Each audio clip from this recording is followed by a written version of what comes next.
Hello and welcome to India's World. Today we are going to discuss India's relationship with Russia.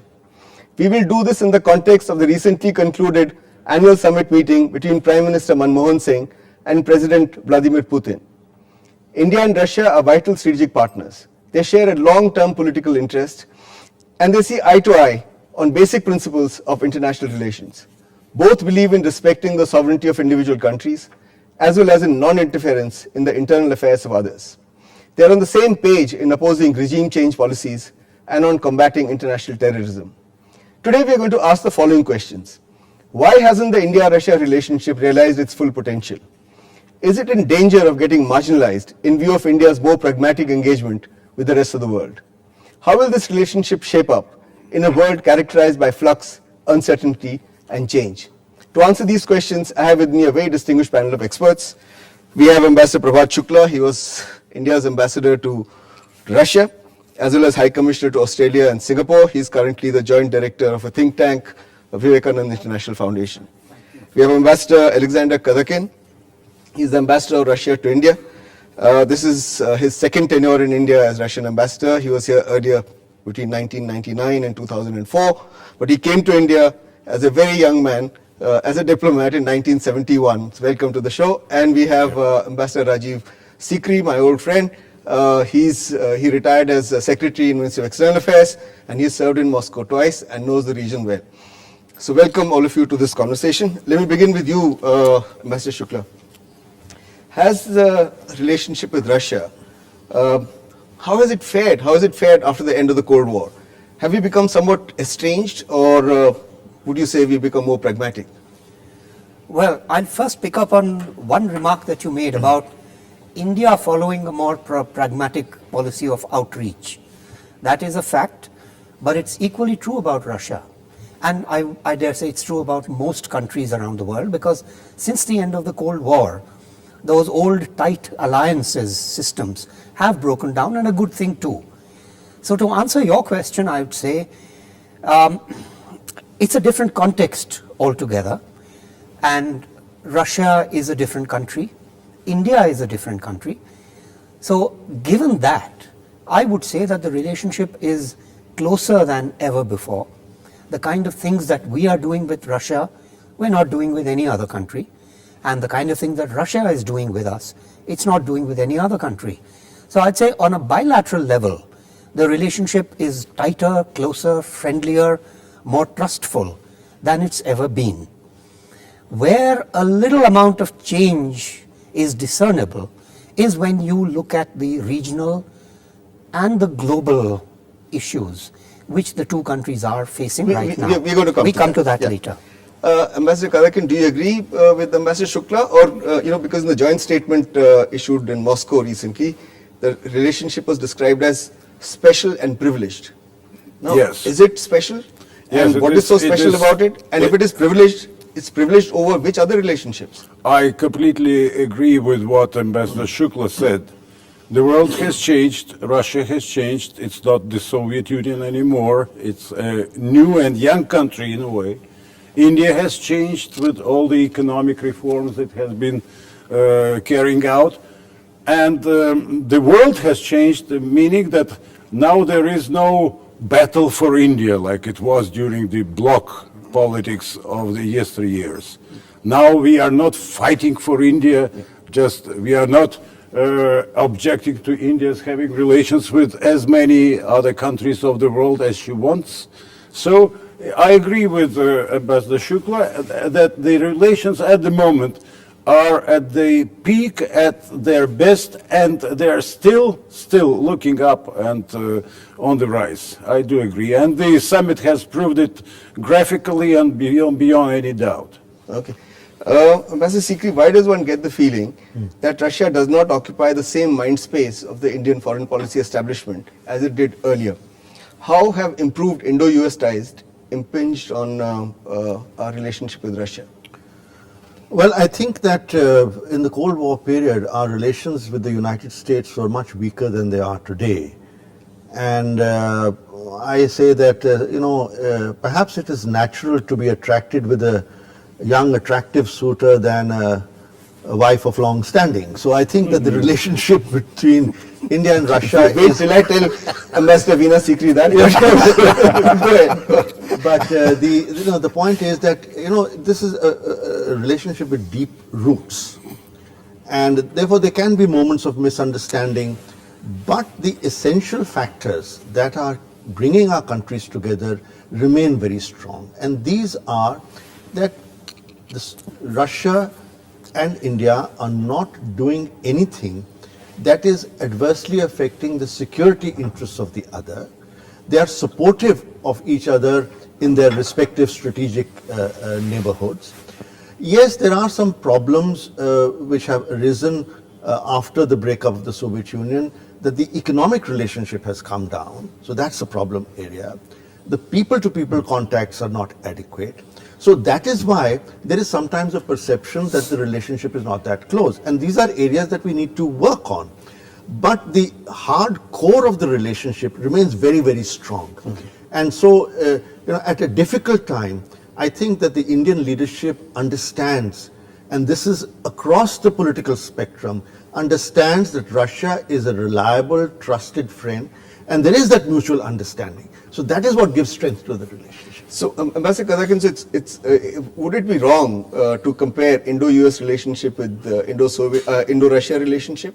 Or you think that comparing these relationships actually reflects a Cold War mind? Well, nowadays it wouldn't be appropriate or correct to compare India's relations with the United States or with Russia. As I have mentioned, Russia has an absolutely independent niche in India's foreign policy, irrespective of America.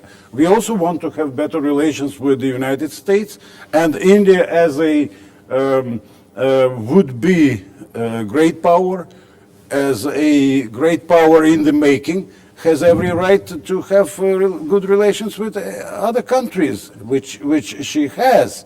That's why we do not feel jealous, and it would not be correct, as very often your press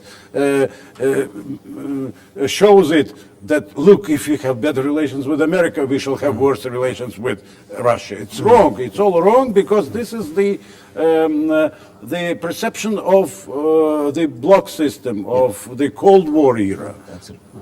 So it's no longer a zero-sum game. Yeah, and when you mention strategic and privileged partnership, we want India to be a superpower. We have been doing for this everything for decades. Yeah.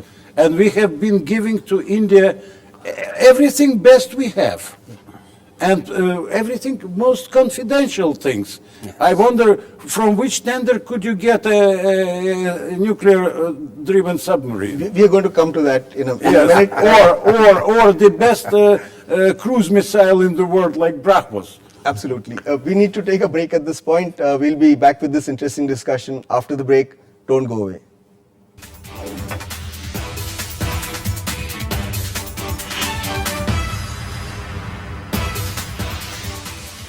Welcome back. We're discussing Indo-Russian relationship.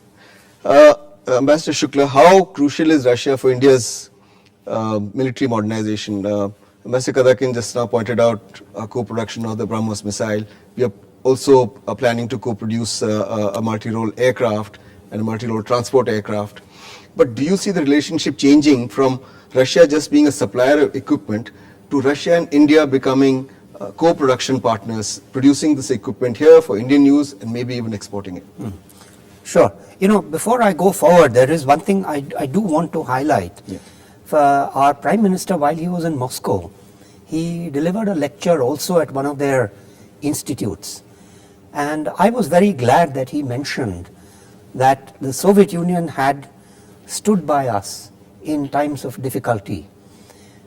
I suspect that a lot of people in India don't quite remember how difficult the situation was for India. Especially I'm thinking of the decade 1955 to 1965. And at least on two occasions, I can tell you, but for the Soviet Union, things would have gone very badly for us.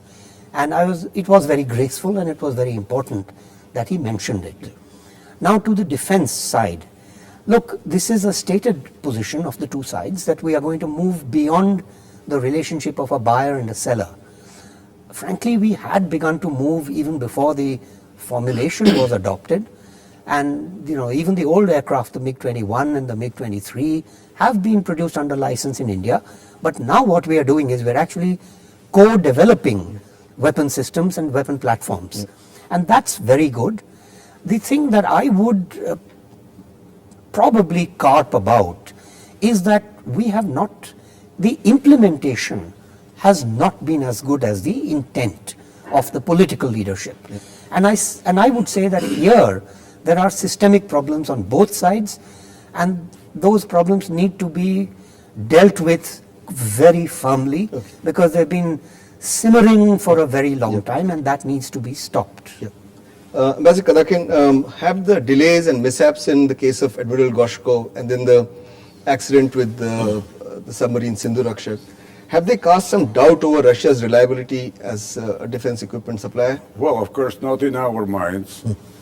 You mean these accidents can take place and you'll still say we are very good supplier? As regards the Vikramaditya, Which is Goshko.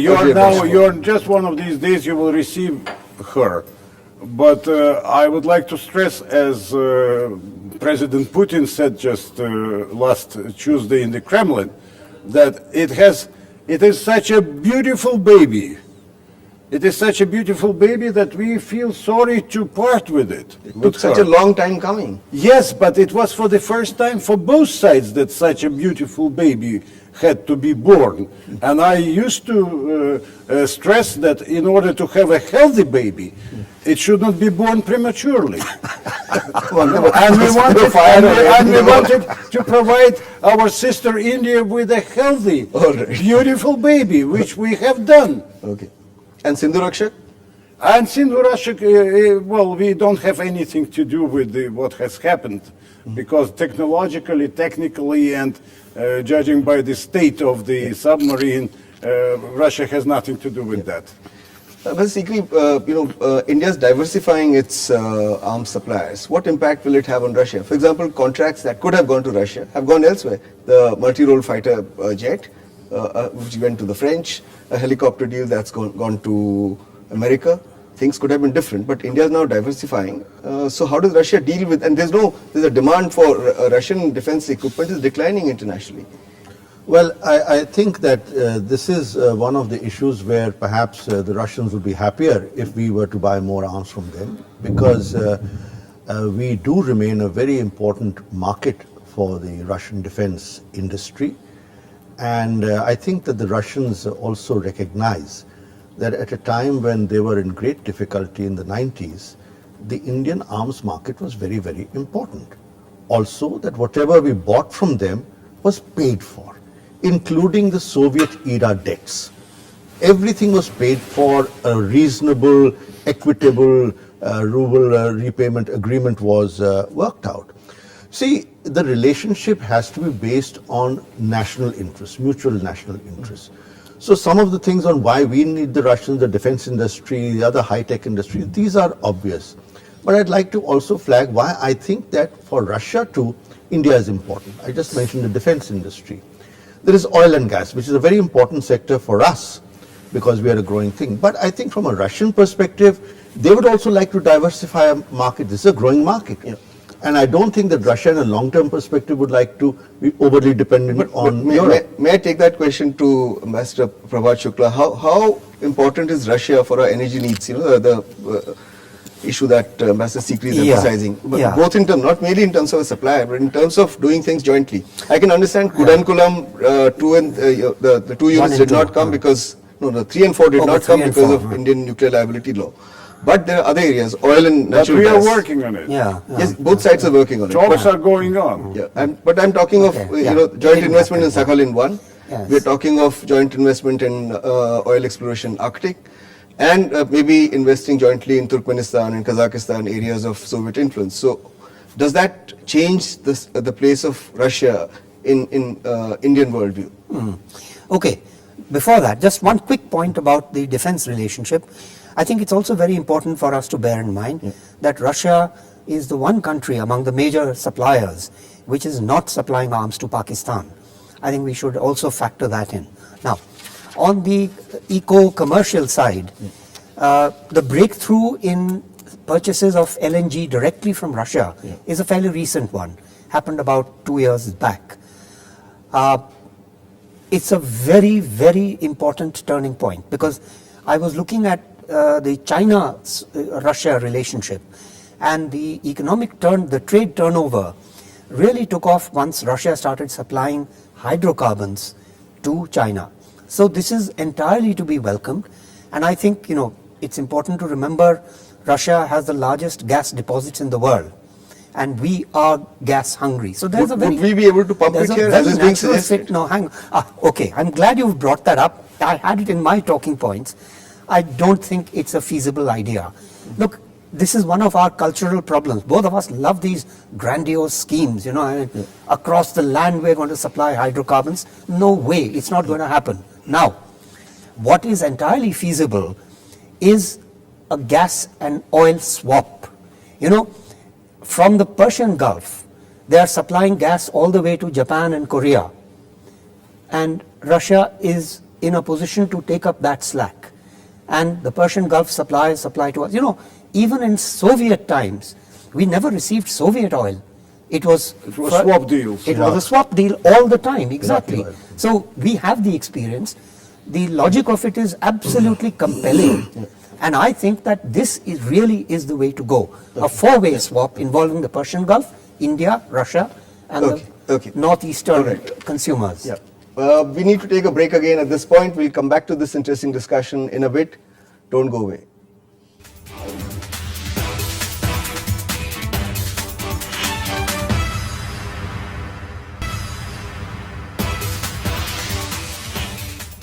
Welcome back. We're discussing India's relationship with Russia. Mr. Shukla, you said Russia is not supplying any defense equipment to Pakistan, which is correct, which is the factual position.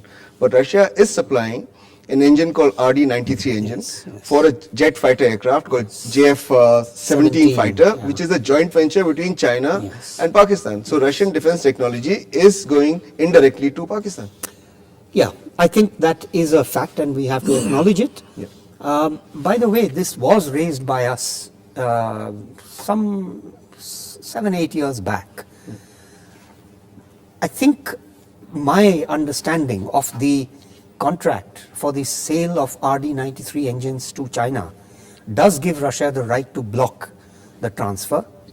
I suspect somewhere there is some communication problem, but I believe we should raise this point repeatedly. You are absolutely right to bring this up. This is one of those regional issues that I mentioned at the beginning, which we'll leave it at that. I just wanted to flag it. You have a valid point. Ambassador, I don't want to go on to this RD-93 I want to engine. add something. As regards military supplies, I will tell you that me personally and my country in general, we are against those sly tenders. Because, we are more like you do with the Americans on intergovernmental basis. Deals have to be made because the tenders are sly, they are, crafted very often. As you can see with the notorious helicopter deal, which you can read on every page and every day. Well, that's why we are not exactly for tenders. And it is not through tenders that you receive the nuclear submarine or BrahMos. Absolutely. But the question I really wanted to ask you was, India and Russia's economic ties, why haven't they taken off? I mean, the bilateral trade last year was just $11 billion. Well, we have we have to differentiate here. If you mean that economic ties are not in good shape, it would be wrong.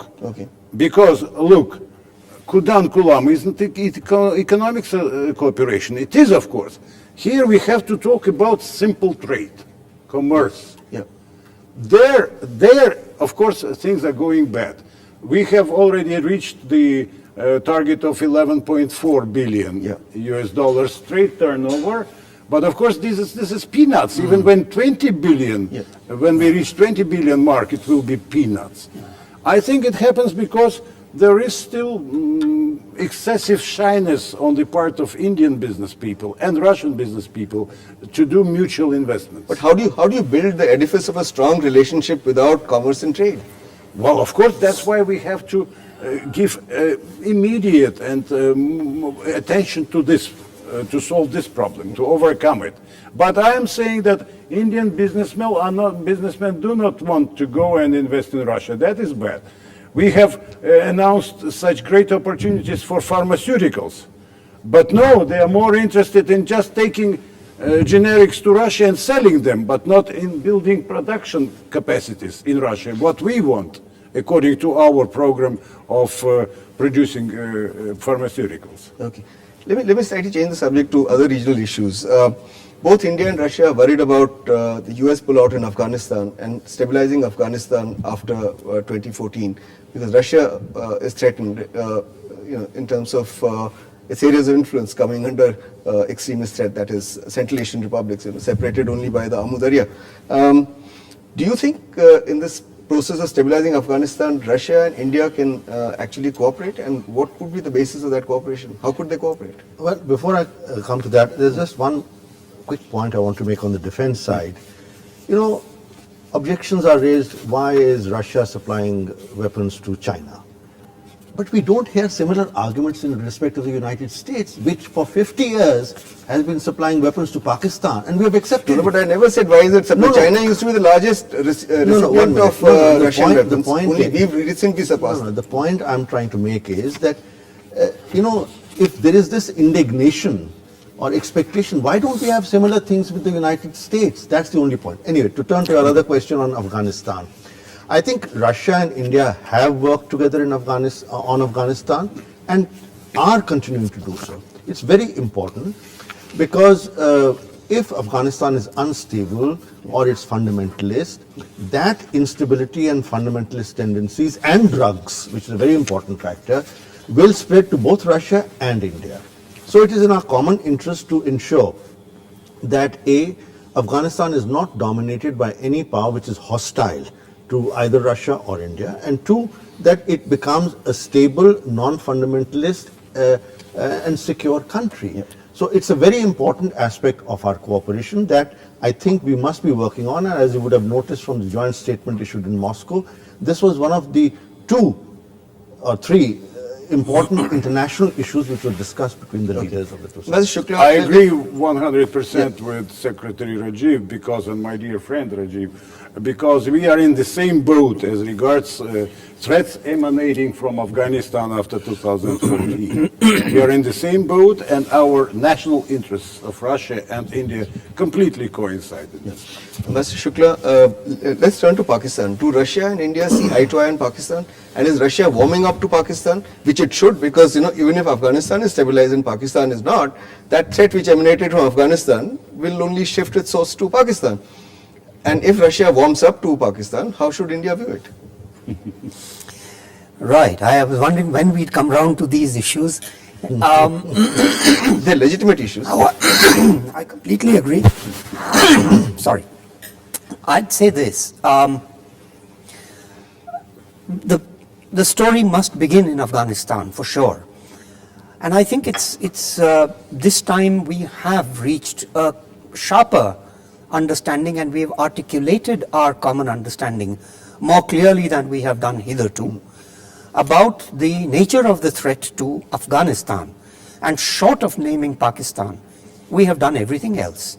So it's pretty clear that on Pakistan as well, at a strategic level, our understanding is common. Now, there are 2 problems always.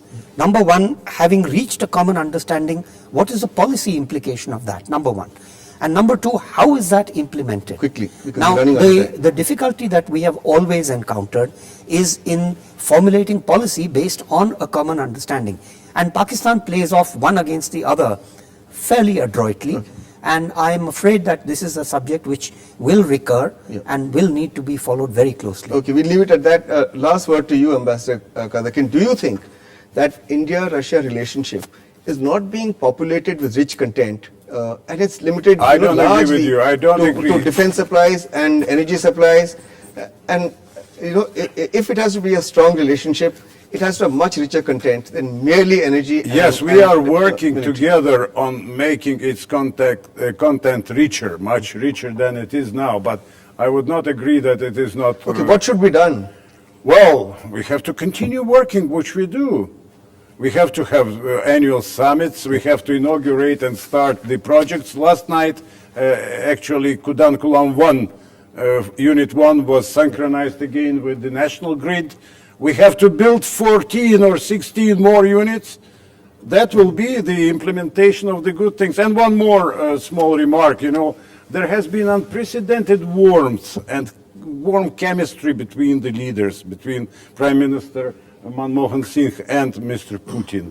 And I would also like to say that our yardstick should not be multi-billion dollar deals.